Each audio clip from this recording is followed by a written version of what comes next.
I'd like to call to order the Hatfield Township Board of Commissioners workshop meeting for May 10, 2017. Before we have our roll call, we're going to have a moment of silence.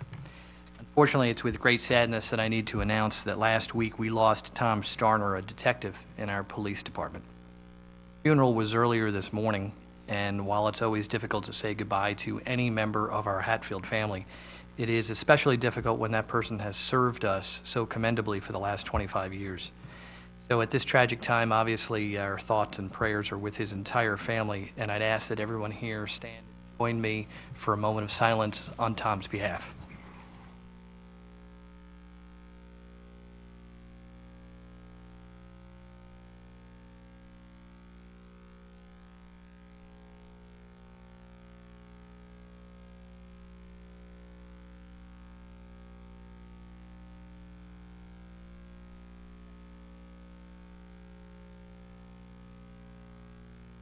Some thank yous with regard to that unfortunate last couple of days to the chief and his entire department. Our thoughts and prayers are with each and every one of you and our entire staff, not just the police department, but our non-uniformed staff as well. Thank you to Aaron for all of the heavy lifting that the two of you have done to make sure that we work as we always do over the last few days and will continue to do. Thank you to both of you and your entire staff. All right, let's start with our roll call for this evening. President Zipfel. Here. Vice President Hughes. Here. Commissioner Andrus. Here. Commissioner Rogers. Here. Commissioner Thomas. Here. On a happier note, we have some special guests later today that we're going to do some special things, and I'm going to ask Mr. Lees, Tom Lees, to lead us in the Pledge of Allegiance, his entire family, actually, if you'd lead us in the pledge.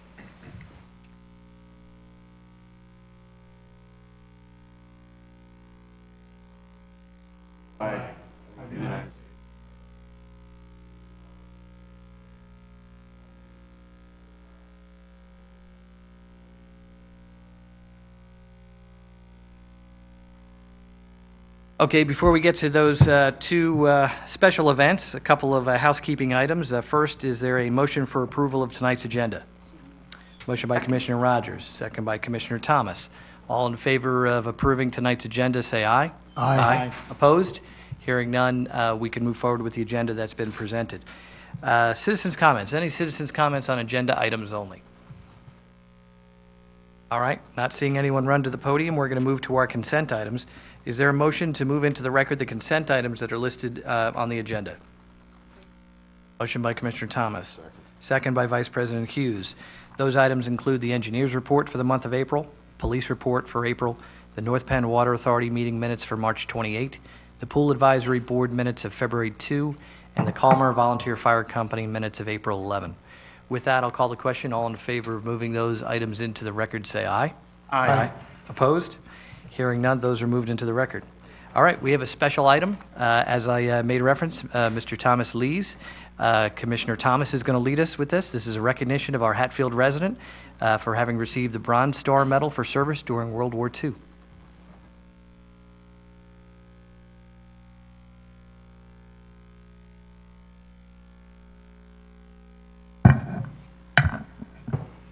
As President Zipfel said, Mr. Tom Lees volunteered for the Army in March 1943 and served overseas in World War II.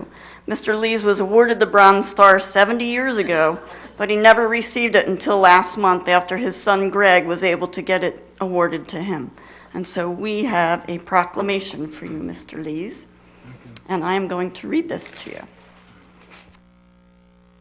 Whereas Thomas Lees currently resides in Hatfield Township, Pennsylvania, and whereas the Hatfield Township Board of Commissioners desire to recognize Thomas Lees, and whereas Thomas Lees was presented with the Bronze Star Medal for meritorious service in ground combat during World War II on his 94th birthday, which was April 7th, and whereas Thomas Lees served as a radio operator and .50 caliber machine gunner with Headquarters Platoon C Company, 7th Armored Infantry Battalion, 8th Armored Division, which was assigned to General George Patton's 3rd Army and the 9th Army between January and May 1945. And whereas Thomas Lees fought in the Battle of the Bulge, the Ardennes, Rhineland, and Central European campaigns, and whereas Thomas Lees was awarded the Combat Infantry Badge on March 24, 1945, and whereas Thomas Lees was also awarded the Army Good Conduct Medal, Army Campaign Medal, European, African, Middle Eastern Campaign Medal with 3 bronze campaign stars, and now, therefore, be it proclaimed in accordance with the foregoing that the Board of Commissioners of Hatfield Township does hereby endorse this proclamation as recognition to Thomas Lees for his commitment and dedication to Hatfield Township, proclaimed and presented this 10th day of May, 2017. Thank you very much for your service, Mr. Mayor.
Most people do.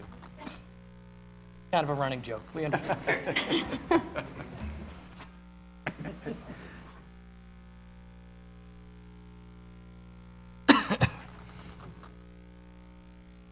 We have another special event on the tails of that.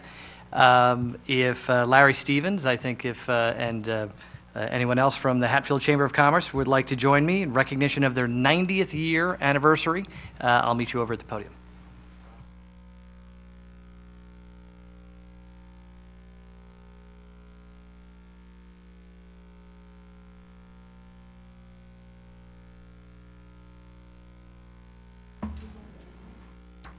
Okay, so who I have with me is Larry Stevens, he's the board of directors, but for those of you who are familiar with the chamber and familiar with Larry, he has been, everything to the chamber for many, many years. And also with us is President Kerry Culp, who has also been very involved for many years. These guys are chief cook and bottle washer, and they do a fantastic job. So the reason that they are being recognized, the chamber is being recognized, is because it turned 90 years old this year. And we had a special event, they had a special event in Hatfield just about a week ago. And we were joking, kind of talking about the fact that you don't get a lot of 90 birthdays that you go to, and obviously we're wishing them another 90 years ahead of that. They have a very storied history of presidents and past presidents being involved and fantastic deeds that they've done for the township.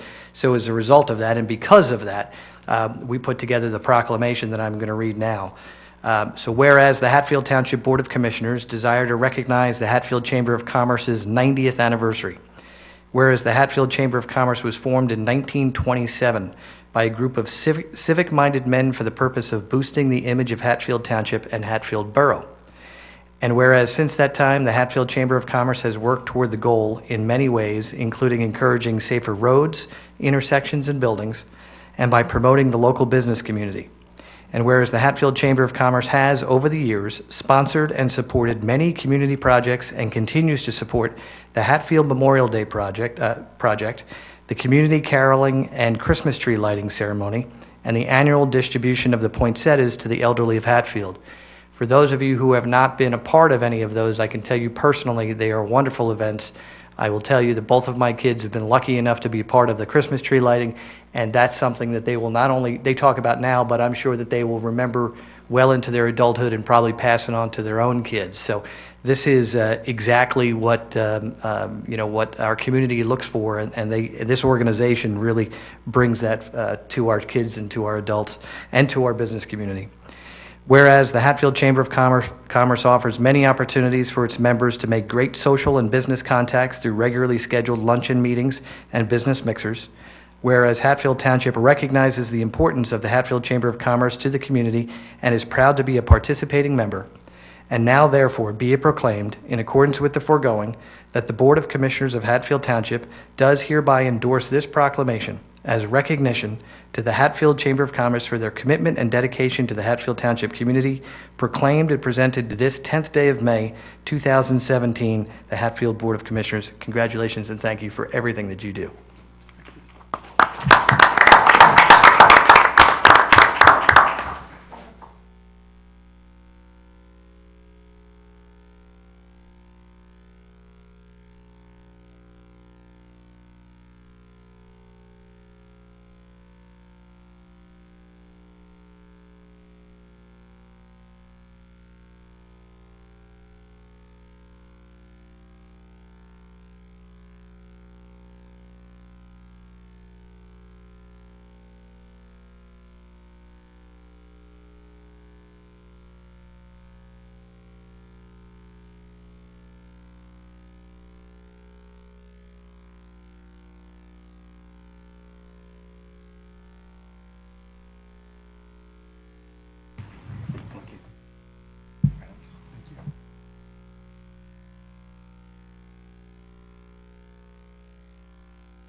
All right, we're going to move into our committee reports. First is Planning and Zoning Committee. Commissioner Rogers.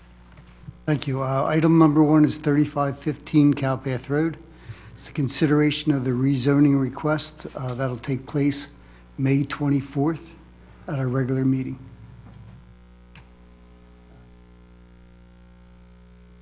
Item number 2 is the Ruth subdivision.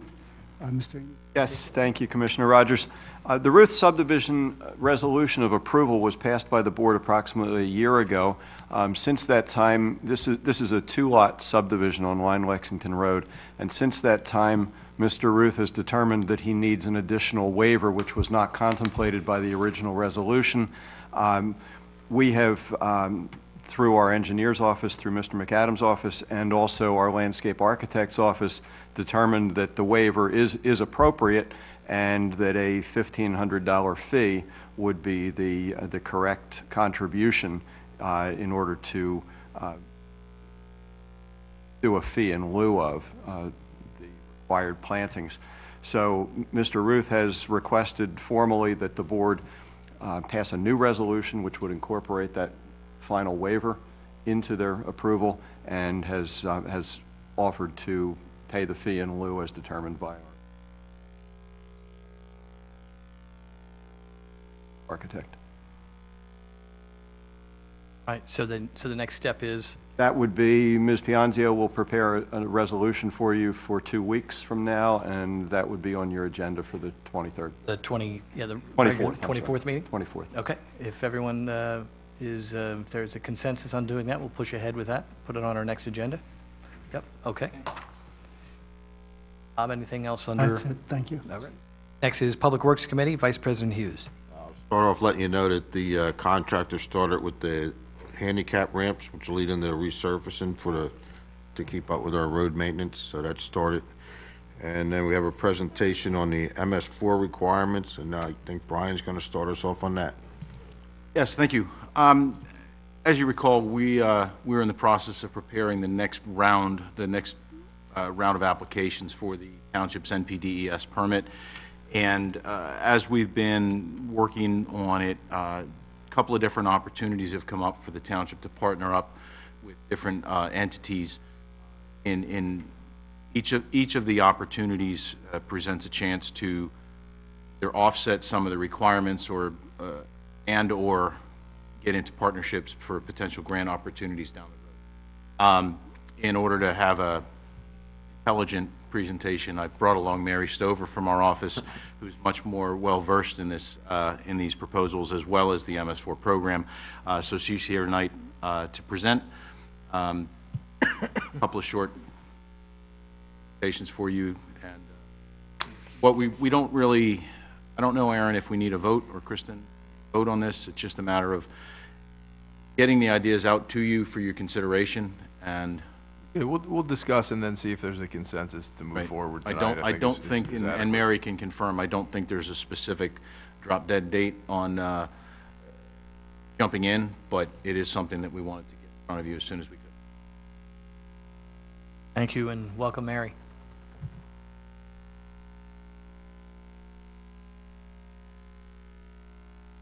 Okay, the first one, I have two things I need to talk to you about. And the first one is about an opportunity to join in with other municipalities for modeling of the Skipback Creek. As you know, the Skipback has a TMDL, or a Total Daily Maximum Load report, that was done by EPA and adopted in 2005. This requires that all of the municipalities within the Skipback Creek reduce sediment by 18%. And there are 12 municipalities in the watershed, and there's the watershed. Hatfield's up near the top. So a number of these municipalities have gotten together and have been discussing remodeling the Skipback watershed with a newer, updated model. And so the scope of work that we're looking at for this remodeling is to use this new updated model. It will give you a new baseline sediment load. And since this model was already performed in Upper Gwynedd for the Skipback, we know that it's going to provide a 50% decrease in the sediment load for Hatfield Township, which is significant.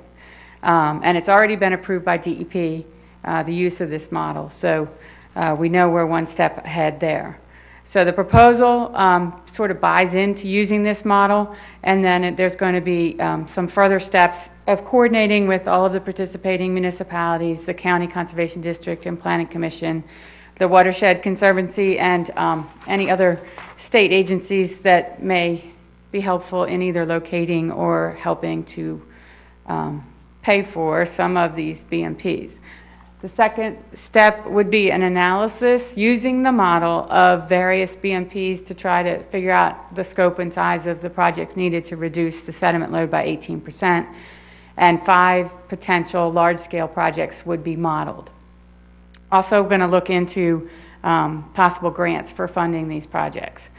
Phase 2, which is not part of this current request, would then take that, prioritize the different projects, and come up with an implementation plan to move forward, do a revised TMDL strategy plan, and public presentations that would be required for that. So far we have 5 municipalities outside of Upper Gwynedd. We have Lower Salford, Talmenson, Worcester, Lower Providence, and Skipback that have all already agreed to sign on to this. And they're all going to benefit from the sediment reductions. So currently, with the 5 municipalities participating, the cost for each municipality is $12,740 each. If Hatfield would decide to join in, that would reduce the cost per municipality to $10,725. So basically, the benefits of joining in for Hatfield is the reduction of the baseline sediment load by 50%. So the current baseline is like 3,300,000 pounds per year, and this would reduce it to 1,600,000 pounds per year, and then it would equally reduce the required reduction, the 18%, from 600,000 to 300,000, essentially. By having a smaller sediment load that you have to reduce, there's fewer BMPs that would have to be installed, so there would be a cost savings right there. If you were to decide to go into future phases, there's a benefit to being a multi-municipal group in getting grants, and then there's a cost sharing for the construction and maintenance of the BMPs, which could be located within any of the municipalities participating, possibly in Hatfield, but possibly in others, that there would be some participation. So For phase one, we really see a major benefit just from getting the 50% reduction in sediment load, even if you decide you don't want to go forward with the second phase of the project. How is it that your model has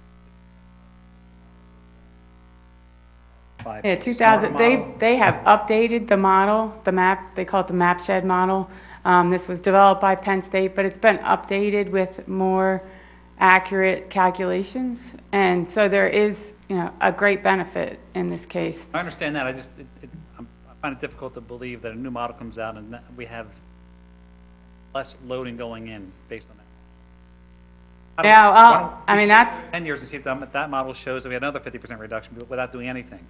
Sort of, that would be great if they updated it even differently. But, technology and the knowledge of this has changed over the years. The rest of your township is in Neshaminy Creek's watershed, and their TMDL is even older.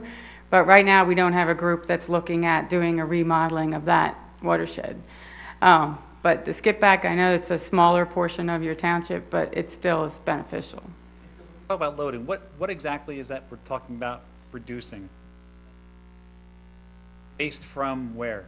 Pounds per year of sediment, they do it off of like what's coming off of construction sites as well as off impervious areas. Erosion along street. The reason impervious counts is because that makes the water flow faster and more volume, which erodes your stream channels.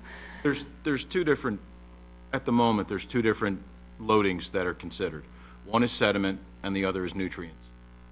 So when we talk about the pounds in this regard, correct me if I'm wrong, Mary, but we're talking about pounds of sediment that are in the stream.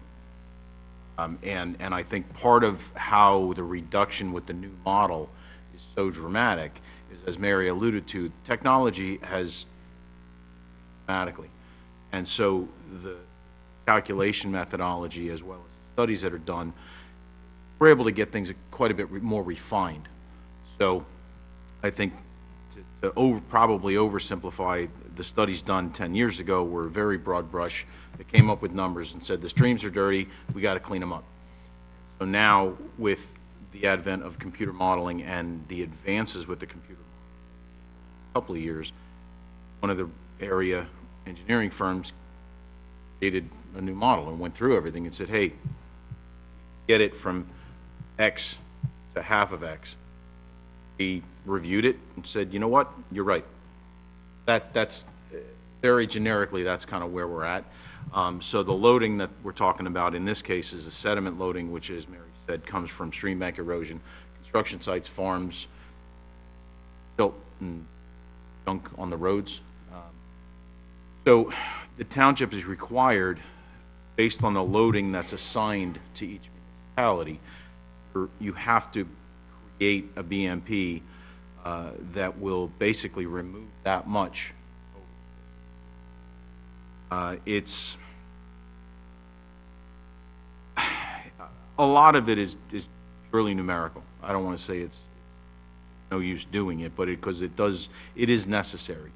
But at the moment, everything is based on theory. As of yet, we haven't had DEP come out and say we're going to do on a specific on-site analyses to see how much you're doing it, because right now everything, all the permitting is based on what are your calculations show. So if the township opts to use this model, we can then incorporate it with the permit application in, and it'll literally automatically reduce your requirement for that watershed by half. Work we've done there count towards a credit towards this effort? The credit that we got for naturalizing the basins was with the last permit cycle. But if it was in the, I mean, it depends on which watershed is it in. If it was done after 2005, which I assume it was, and in the skip back watershed, we can show that as part of your 18% reduction. So yes, and the Clements Park Basin is in the Skip Back Creek watershed. So that was one of the basins, one of the 3 basins that we naturalized. So yeah, we will get credit for that. Is this 18% a moving target? Does it become 5% next year, or is 18%? Unless they restudy, it will remain at 18%, and you've probably done some of that already. So, but they're requesting provided you still have at least 10% left to do, they're asking everybody to do at least 10% in this next 5-year permit period. So, I never thought I'd find this conversation so riveting. You might be the only one. So bottom line is, it's something that we came across with the work that we're doing, the same type of work we're doing in other municipalities, and we thought it would be advantageous to at least let Hatfield be aware that this is out there. Rather the 50% reduction count towards our 18% be done with. Yeah, unfortunately, no. We were happy to get the little bit that we see here, but anyway, so that's the one of them. Yeah. First of two. First one. I don't know how to get to the other presentation. Seconds. But I do think the skip back modeling, it would be beneficial to the township. The second one, we're calling it call for action. It is more of a legal approach to dealing with some of the MS4 and TMDL requirements. It's a group that is spearheaded through Telford Borough and a solicitor that they hired, Hall and Associates out of Washington, D.C., that's been helping them with their Indian Creek TMDL issues. But they want to get a larger coalition, a bigger group to deal with some of the general requirements that would apply to everybody, at least in Pennsylvania. So what they're proposing is sort of like a smaller phase, a phase 1 approach to a legal challenge, with the first part having to do with the language in the MS4 permit that's coming out itself. They're concerned that the language could place municipalities automatically into non-compliance as soon as the permit's issued, because it says you must comply with the Clean Streams Law, and doesn't give you the time to do all your projects and do all your BMPs to come into compliance. So they would like to see that language changed. The second part has to do with TMDL plans and specifically phosphorus nutrient requirements. And I know Hatfield doesn't have any nutrient requirements at this time, but they're probably coming down the pike. But the method that EPA Region 3 has been using for the TMDLs uses a baseline level of phosphorus that is very difficult to meet. And they're basing this on a study that they have that uses a method that was previously challenged and successfully basically thrown out. So Hall and Associates believes that if we can get a peer review of this study that they're currently using, that it's possible we can get that study thrown out as well as to how they come up with your phosphorus loads in nutrient TMDLs. So the phase 1 scope of work, basically for the MS4 permit, would require drafting a letter to the DEP, obtaining support from state agencies like PSATs, the Municipal Authorities Association, the Boroughs Association, meet with DEP, and then based on those discussions come up with an amendment to the permit requirements. And then the second part is the TMDL. They would be working with the federal EPA and the federal administration to draft a letter explaining the technical difficulties and high costs, and obtain congressional support from many of our representatives, and then meet with EPA to request a peer review of that study. So that's basically what's included. The total cost for phase 1 is $20,000. There's already 9 entities that have signed on to join in with this. Some of our local municipalities and authorities, including Lower Salford Township Sewer Authority, Telford Borough Authority, Franconia Township, and Franconia Authority are all part of that, in addition to Newtown Township, which we also represent. But there's a few others. I don't have all the names, but there are, I've been told, 9 that are participating right now, which would bring the cost down to $2,225 to participate. And I know that there's other entities that are being requested to join in, so it's possible that cost could go down.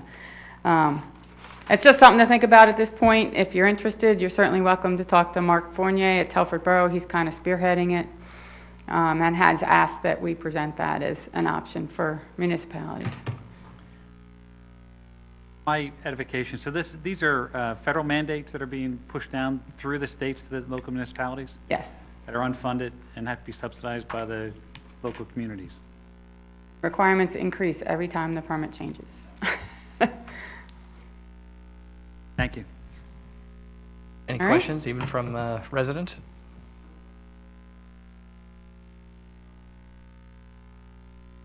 I'm going to defer. Question. You want to field out that question so that Yeah, those who the are MS watching know? The hear this? MS4 permit is, has several phases to it. One is more like a public education requirement and public meetings and that type of thing in order to get people aware of the problems with stormwater management and water quality. But then there is these, what they call TMDLs. And now in the 2018 permit, there's another requirement for anything with an impaired stream. So Hatfield will also have to reduce nutrients by 5% in both watersheds. So in order to do that, you have to come up with what they call best management practices. Sometimes that's naturalizing a basin, which Hatfield has already done. Sometimes it's building rain gardens or infiltration basins where there are none, doing stream bank stabilization, riparian buffers, that type of thing. But any of those projects require costs.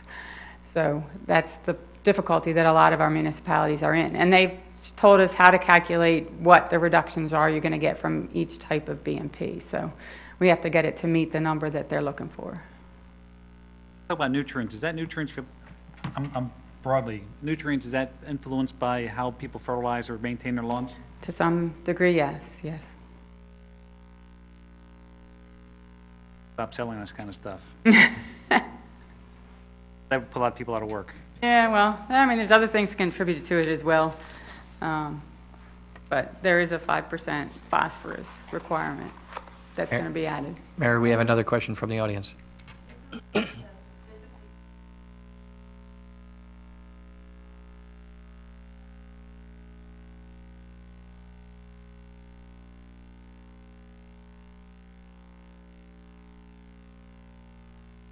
That may be possible for the phosphorus side, but from a sediment side, there's nothing that will do that. I mean, you have to either keep it from going in there or clean it out once it gets there. Can something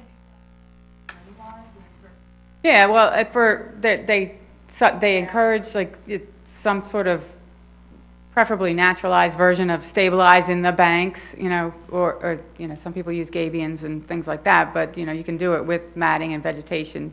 Riparian buffers are planting trees and plants along and keeping an area on either side of the stream that's natural, so the water flows through that before it gets to the stream and it drops out sediment and nutrients on its way.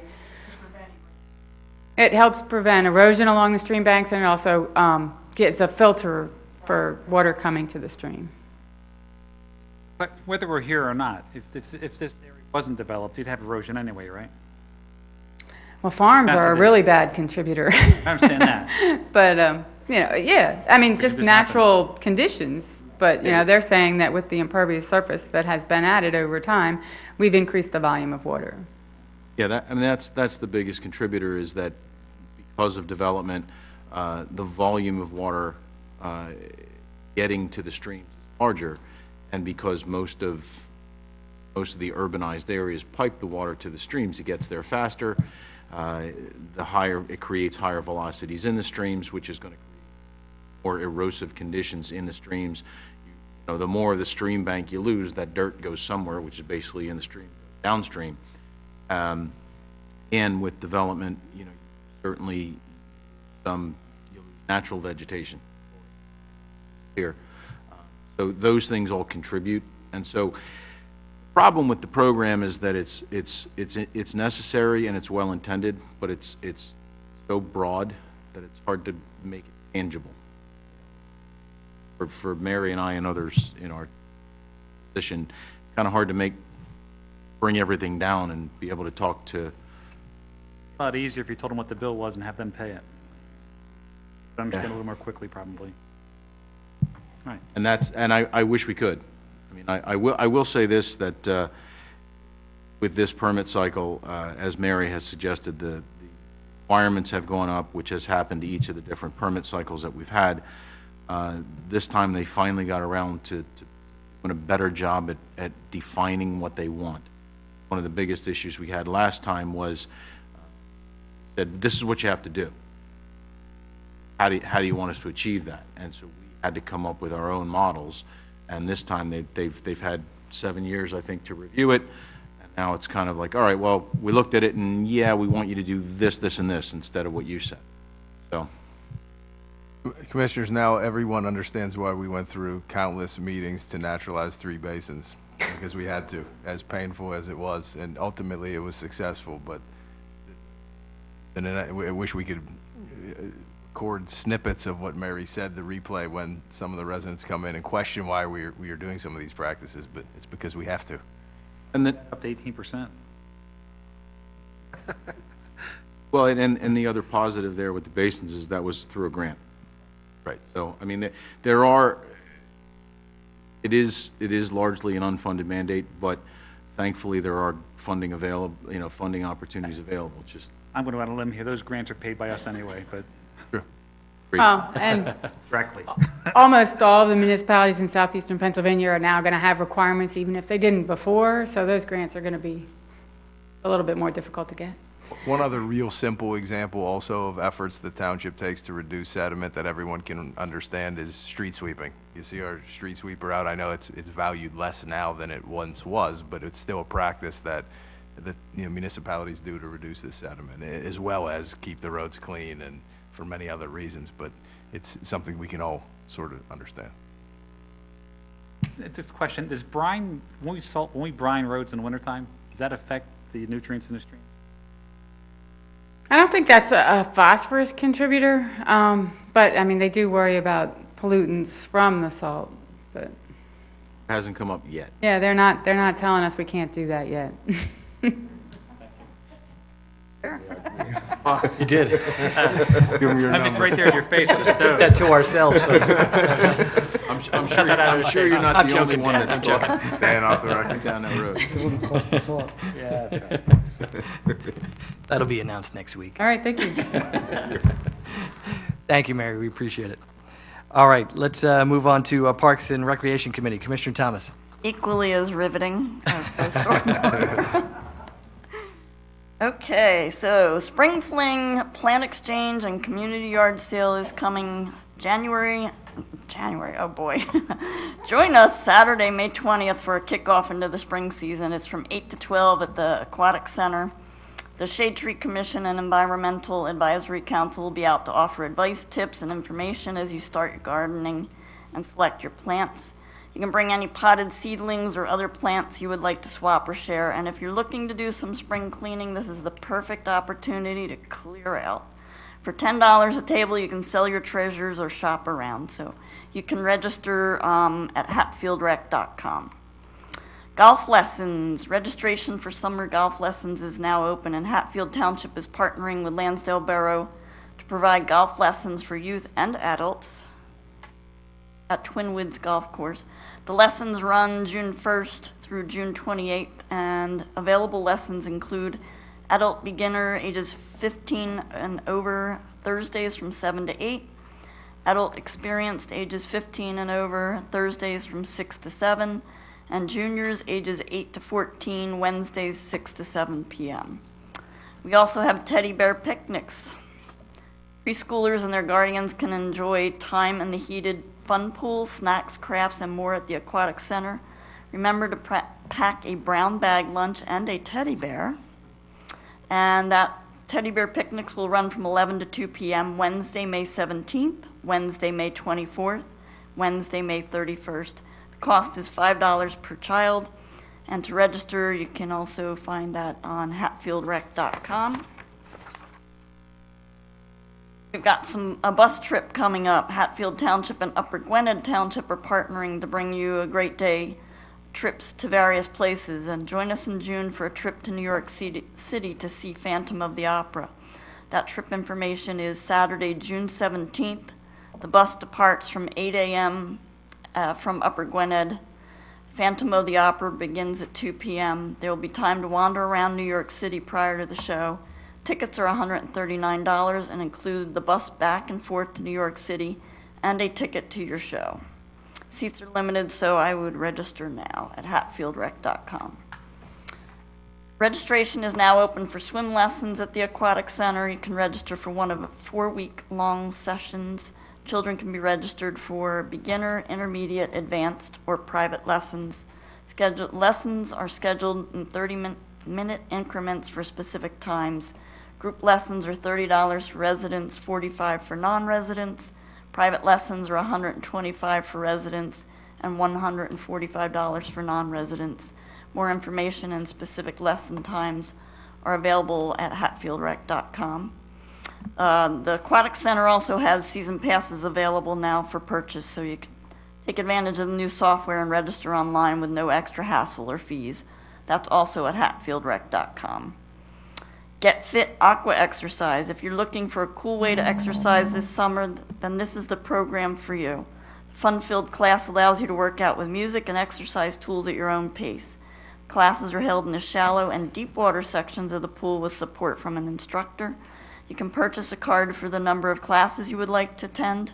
10 class pass is $40, a 20 class pass is $60, 30 class pass is $75, and classes are offered June 12th through August 26th, Mondays at 7, Wednesdays at 7, Saturdays at 9:30 a.m. Again, it's at the Hatfield Aquatic Center, and to register, you can visit hatfieldrec.com. Dash and Splash 5K. So we're having the 8th annual Dash and Splash 5K race. It's scheduled for Wednesday, August 16th. Registration and check-in will begin at 5:30. The 5K race will start at 7 p.m. sharp. Children can participate in the Kids Fun Run, and the Kids Fun Run will start at 6:45 p.m. sharp. Again, more information, registration. This one you want to visit runtheday.com. And Music Feast will be here before we know it. So our summer concert series starts. It begins this month, but it starts on Monday, June 26th from 6 to 8 p.m. at School Road Park. We have a great evening of music, a picnic dinner, and fun for all. Monday, the 26th, we have Flaming Dick and the Hot Rods. You guys may remember them from our Oktoberfest. They've played for us numerous times. Monday, July 10th is Eric Kearns. July 24th is AM Radio. August 7th is Southern Edge. And August 21st is Real Diamond. And then our summer rec camp registration is open. Camp runs for 9 weeks through June, July, and August. Registration is available on a weekly basis. There are several available discounts, and you can find the camp calendar and handbook on the Township website. So you can visit hatfieldtownship.org for more information and details. And I also wanted to put out there a reminder about our Clemens Park update. Simone Collins came out and showed us 3 concepts, which we, the public and the committee voted on. And they're going to come back out with adjustment to those concepts and see what we like. Our next committee meeting is on Thursday, May 18th at 7 p.m. here. And the next public meeting is on Thursday, June 29th at 7 p.m. also here. I encourage you all to come out and listen, take a look at what they're proposing. The survey that we have out there is still up until, I believe, September. And I think you can find that link on the Township website as well. So I encourage you to go in and take the survey as well. So, and that's it. That's a whole lot going on. Yep. That's our agenda. Great. All right, thank you very much. Just a plug for the pool. There's some neat things that have happened down there. They've increased the amount of ground space for patrons when they come in. They put the wall up, and so it's going to be, I think, pretty special this year with the extra room. Actually, Dave did a nice job, and there's some more activity down there that pleasant experience for everybody. All right, Public Safety Committee, there's nothing to report this meeting, and we're going to move on to Finance Committee. Commissioner Andrews. I also have nothing. All right, we're moving along quickly to the Township Manager's Report. Aaron? Thanks, Mr. President. Just a quick housekeeping item that we do annually in May to promote the annual Shade Tree Plant Exchange event, which will be May 20th at the Township building. It's also a requirement in order for the Township to maintain its Tree City status, which the Township has maintained now for, I do believe, 15 straight years. So we're going for 16. But if you want to come out May 20th and give a plant and take a plant, that's essentially what the event is, but it's a nice event for people that like plants. But that is May 20th, So Mr. President. we should do the resolution now. Please. All right. So let's vote on this. Is there a motion for approval of Resolution 17-08 with regard to the annual shade tree plant exchange, May 20th, as just described by our Township Manager? Motion by Commissioner Andrus, second by Commissioner Thomas. Any questions or comments? Hearing none, I'll call the question. All in favor, say aye. Aye. Aye. Opposed? Hearing none, that is approved. All right. Anything else to do on that? That's all I have, Mr. President. Okay. Solicitors report. Going to ride along very quickly. Citizens' comments. Any citizens' comments? All right, before we adjourn, I need to announce that the board is going to meet in executive session to discuss personnel, and with that, I will entertain a motion to adjourn. So moved. Motion by Commissioner Rogers, second by Commissioner Andrus. All in favor of adjournment, say aye. Aye. Opposed? Hearing none, we are adjourned, and thanks for coming out, folks.